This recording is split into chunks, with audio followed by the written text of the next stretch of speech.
Welcome to BW Business World in the another episode of Founders Lounge. Today we have two amazing women who are leading a brand. Please help me welcome Miss Megha Desai, who is co-founder of ENGN, and a very special guest, Miss Desai. As we just discussed, you are about to complete a year and a half with the brand, and you recently launched your store or studio, if I can say. How was your experience, and how was your first year leading a young brand? Is a roller coaster ride, if I can say it. How was it for you? So it's been a great roller coaster, a very enjoyable ride. And it is a store. It's not a studio. It's a store that we've opened in Mumbai on in a great location on Linking Road. And yeah, so a year and a half, sometimes, it goes away like this. So when you said 2021 actually was the pandemic when we started. And now, of course, the world is thankfully very different. Back to, like Esha said, we're meeting and we're stepping out. So it's been great. A year and a half, has been rapid for us. So from going to, from being just a D2C brand or a solely D2C brand to now also having our first store, it's been very interesting. Good to know. Isha, you very rightly said that we are back in action. And if I can ask, why this brand? Why this particular brand? I know your love for sports. You have been into sports too much from too early. But why this particular brand? What was the idea behind? I just felt it fell into place beautifully well, very organically. I also feel as a woman, it is my duty to encourage the coming generations into fitness, into staying fit, not just, post-pandemic, where everyone's suddenly health conscious. I think it's a constant that we need to maintain. And I have benefited a lot being an athlete, being into sports, being very physically active from a very young age, which I carry forward into my films and the kind of roles which kind of, sort of presented me in such a way where people could see that it's all hard work that has gone into being fit. And of course, credit to good genes. But I think this kind of worked beautifully well because I took it up like a responsibility, not just to sort of endorse the brand, but also to present to women what, active wear is also about on a deeper level where, of course, we pick colors and choose colors to feel good and, get motivated to step out and go to the gym. But this brand has a wonderful sort of concept behind it, which is something that is coming in the forefront now. If you see the hoardings being put up and all, it's me with the Indian female athletes.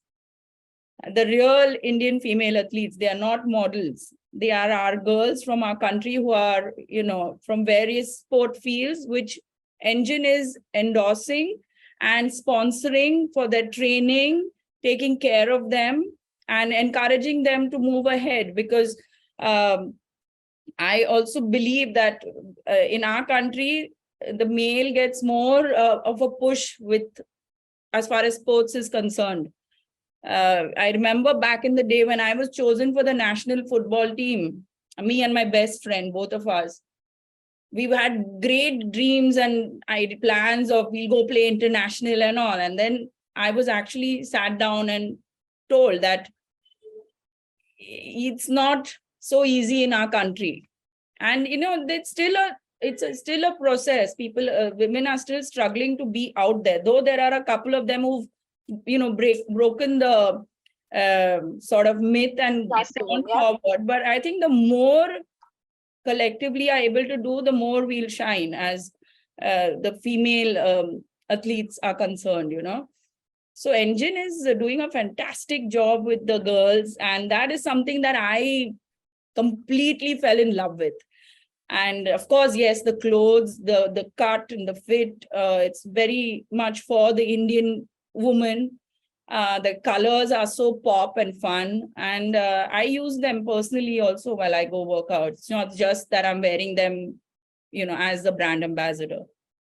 So So beautifully put, so beautifully put, and I can truly sense that passion, that sense of togetherness, closeness with the brand. So good to see that. You very rightly mentioned that this is just not endorsement. This is just not being an ambassador with the brand, but living by it, if I can say, and being a active participant of an entrepreneur's journey, if I can say. Do you think we do see a great boom in specific D2C sector? Ask you a point that do you see a potential, or if I can say, celebrities or sports person are still, this capability of theirs are still under leveraged when it comes to endorsing the brands or supporting the entrepreneurs? Do you see more potential there? I mean, 100%, right? Because I mean, across the world, but India specifically also, we are a cinema loving country, and we love, people and the celebrities and the actors we see on screen. So as much as, we can debate when our favorite celebrity says or does something, it does leave a mark. You may choose then to follow it or not follow it, but it definitely creates an impression. And I feel if 100%, if more celebrities, if I may use the word, and public figures, sports personalities, literally, like, I mean, the way Esha has taken an interest in ENGN, and and this is not a mutual admiration, and I know it sounds like that sometimes when we are talking, but truly, I mean, I've said this even in her absence a lot of times, that she understands, because she herself is a sports person. She understands the value of her health, of maintaining your health and fitness, and not just when you're in your kind of in your younger days or whatever. It's a constant journey, like she said, and she lives it. I mean, we can see it for ourselves, right? She lives it. So I think if more public figures and celebrities like her actually actively give their voice to this, 100%, I think all of us, at different stages of our life, need that inspiration and motivation sometimes, saying, hey, she is a homemaker also. She is somebody who's working professionally also. She has a family to take care of, and she's managing 10, 20 other things. And yet she's making time for her own health and fitness.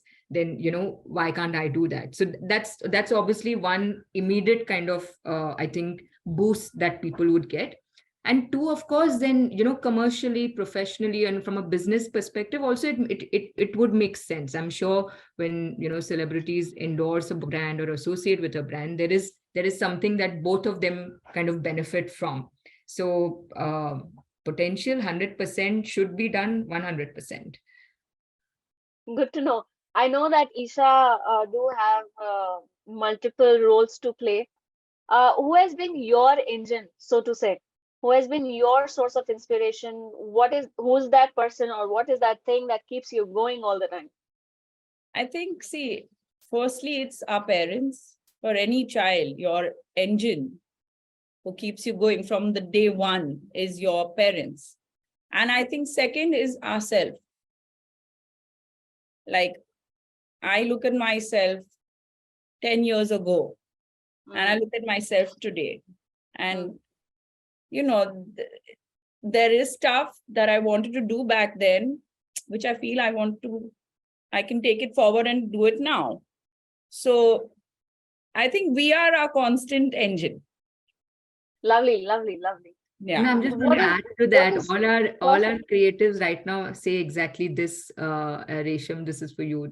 Our entire campaign right now says, I am my own engine. I am my own engine. Because like she rightly said, of course, there is the family ecosystem, there's the friends ecosystem, colleagues ecosystem. All of them support, nurture, all of them can give you the backing, but it's ultimately you.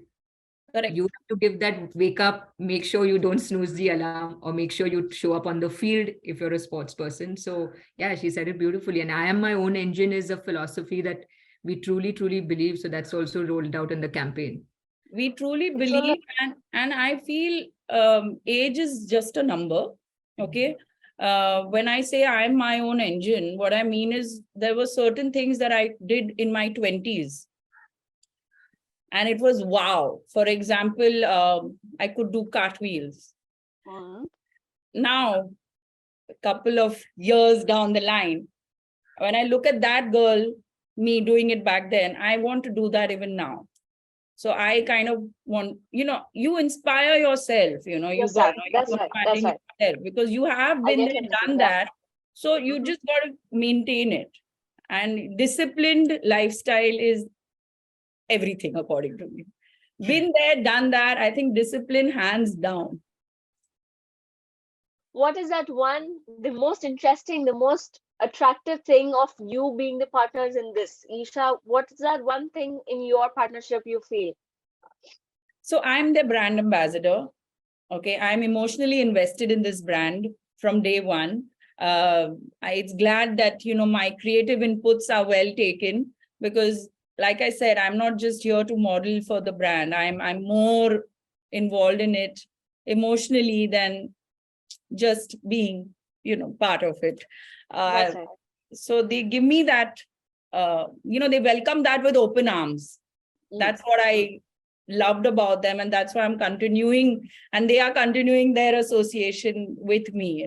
Like day before yesterday, the engine store opened, the first engine store, and I felt equally excited about it as they did, because we've grown, seen the whole journey in this year and a half, and it's a very proud moment for all of us. So all the female athletes who are associated with engine were down, and it was sort of a girl power. It was just really nice. How lovely, how lovely. Megha, if you can talk about some more from entrepreneurship lens, what were some of the major challenges, if you can point out a couple of them? I can imagine the list can be long, but a couple of every challenge ultimately has to kind of comes because of the vision that you want to achieve, and the vision that you want to work towards, right? And absolutely. when we started Engine, and to just kind of give you a summary, after many months of discussion and brainstorming, we knew we wanted to get into the performance wear segment, but we also were very clear that as consumers of other brands previously, of other performance wear brands, and there are some great global brands that are present in India as well. There are some very good performance wear brands for women, or across genders. But the one thing that I realize, and especially for the Indian market, is, two things actually. One is that the price point of quality, is too restrictive. It's not for everybody. And I'm talking about the top quality performance wear brands, right? So one of the big challenges for me was to ensure that while we deliver quality, we can't let the price point go out of limits, which meant that we had to find partners, vendors, source material in a way that we could manage those costs and obviously make the business, commercially sustainable. So that was one challenge and that continues, of finding the right, vendors for this, for manufacturing and design. The other challenge was to then get the product design right, because, like we were discussing, Indian women specifically also, and across, there are different markets that have different, kind of culturally different body shapes, and Indian women also have that. So to get performance wear in a manner that the Indian woman feels comfortable enough to wear it in a public space, which is usually a gym or a studio or your dance class, whatever that may be, she has to feel comfortable enough to say that, I'm not conscious, even if I have that, extra few kilos, which I'm looking to shed, or that, I'm not the perfect kind of social media body shape that is shown how it's supposed to be. So getting that product style and fit was super critical, and so working a lot of iterations on the design, like I said, it's a constant work in progress. We are learning, we are discarding some of the stuff which we realized didn't work. We're working on making our products better. So that's as far as the pure business is concerned. I think other entrepreneurial challenges kind of remain across board, right? So you have to ensure, you're and because we are bootstrapped, right? So managing what we have to the best that we can is always a big challenge. So good to know, and this will continue for the better only. Esha, what is one message, looking at the attention to entrepreneurs, younger entrepreneurs in India today? The government also is very encouraging and has been a catalyst in entrepreneurial power of the nation as well. What is that one message, or according to your observation, what do you want to suggest or to the younger generation of entrepreneurs today? The platforms are laid, they are there. You can see other people slowly venturing into it, and eventually, of course, success is something that takes time. So patience with any product or brand that you're planning to say launch. This is a very exciting field and an exciting time as well. Personally, I think this is something that I'm also considering looking at. But like I said, before we get into anything, we need the right vision of what Absolutely. it is that we are wanting to, put out there. But that's not enough. You need the right support system and the team to back that, to make that happen. So Of course, I of think course. once this is there, then it takes patience till the brand is established and built. What, according to you, are the critical points for an entrepreneur to keep in mind to get onto the right growth trajectory, be it for investments, be it for their bigger plans, or be it for expansions? What are those critical pointers an entrepreneur needs to keep in mind? I mean, look, some of the numbers that are happening across the world as far as, investments are kind of are just kind of shocking, right? So sometimes you wonder like what is going on.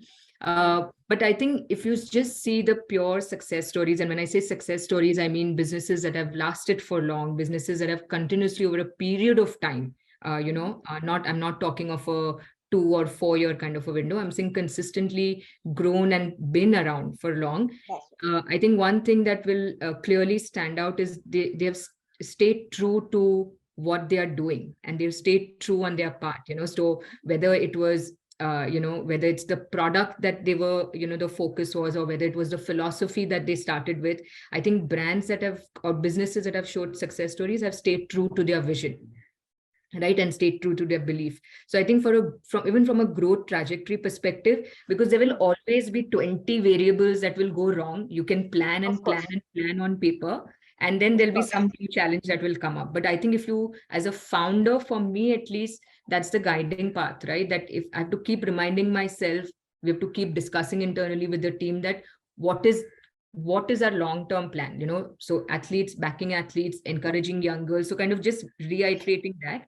Once that is in place, then your decision making processes accordingly. So when it comes down to products, for example, which is actually the revenue stream for us, then that, okay, if I'm talking to the Indian girl and the Indian body shape and the Indian woman, then what is it that she wants? So today with social listening is a term that is common, but I think if people really listen to this social listening term and then implement, I think you will have a good product. And then, of course, revenue kind of flows in from that. So I think entrepreneurs just need to keep that in mind. Again, I'm nobody to preach. I'm very new on this journey myself, but at least this is my guiding light so far. Yeah. Yeah. So good to know this. So for you, it's staying true to what you're doing, continuously to deliver quality to your customers, and of course listen to them what they need. Yeah, Absolutely. Esha, we do see many celebrities, influential public figure who have people, they believe in them, are now very actively investing in the young brands, are very actively backing the startups. Do you in near future plan to invest in some brands, or if ENGN is your only passion area to work with, do you have some plan to take this partnership beyond being an emotional partnership? I said, I think it's great that, a couple of them are doing something like this. Like I said, again, it has to be something that really sort of touches my heart. I am someone who thinks from my heart, not my head. And it should be something that resonates with my personality. So it's more believable. I mean, people out there are extremely smart. Then they catch you in a second. It should completely resonate with my personality and my sort of beliefs, and then I'll definitely would love to do something like that. What is the one most interesting, the most enjoyable role or a job you enjoy the most? What is that one job you do as an entrepreneur? You're asking what is the most enjoyable job, because when you started the question, I was smiling to myself that one job I land up doing the most is giving OTPs to my team. But so because And how come? because it's a constant joke from time to time, there are certain transactions that are linked to me. So it's just like a constant joke. But I think what I most enjoy is just the whole process of creation. Like I just love that, so whether it's the product development, whether it's distribution plan, whether it's talking to athletes, because a lot of athletes now, female athletes, even write to us, right? And they're coming like from all parts of India, and just listening to their stories and understanding what is happening. So the whole entire process of creation is the most enjoyable for me. How inspiring. Lovely, lovely conversation. I enjoyed it. It was my pleasure and honor to have you on board. Thank you so much, Esha. Thank you, Megha, for joining in. Thank you. Thank you so much.